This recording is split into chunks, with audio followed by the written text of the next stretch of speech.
July 12 యోహాను సువార్త 13వ అధ్యాయము 27 నుండి 30 వచనములు. డబ్బు సంచి యోధా యొద్ద ఉండెను అనే మాట అపోస్తలుల్లో అతని వృత్తిని తెలియజేస్తుంది. అతనికి డబ్బులను భద్రపరిచే బాధ్యత ఉంది గనుక అతడు అనుమానానికి ఎంతో దూరంలో ఉన్నాడు.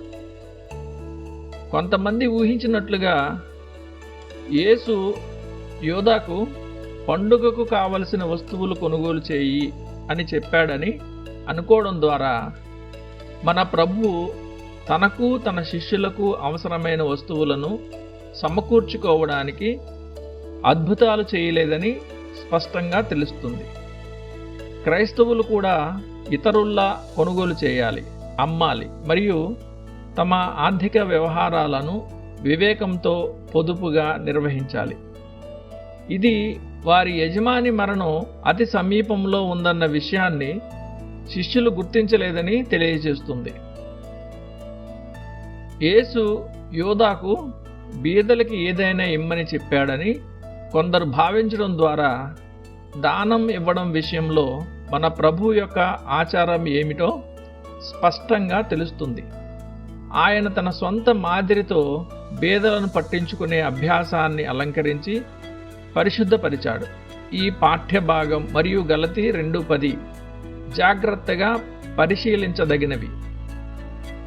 డబ్బు వ్యవహారాల్లో, సంపదల్లో దాగియున్న చిక్కులను మనం గమనిద్దాం.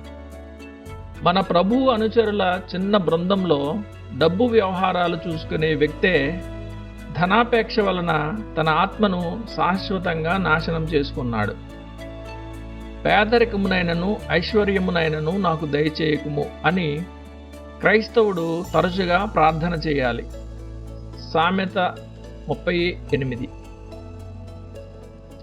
మన ప్రభువు అతనికి రొట్టె ముక్కనిచ్చి విశిష్టమైన మాట పలికిన వెంటనే యోధా తొందరపడి వెళ్ళిపోయిన విధానాన్ని సులభంగా అర్థం చేసుకోవచ్చు. అతని కుట్రలన్నీ ప్రభువుకు తెలుసునని అతడు ప్రభు సన్నిధిలో కూర్చోవడానికి ఎంత మాత్రం ధైర్యం చేయలేకపోయాడు. ఎవరూ గ్రహించకపోయినా యోధా మాత్రం ప్రభువు మాటల ఉద్దేశాన్ని స్పష్టంగా అర్థం చేసుకున్నాడు.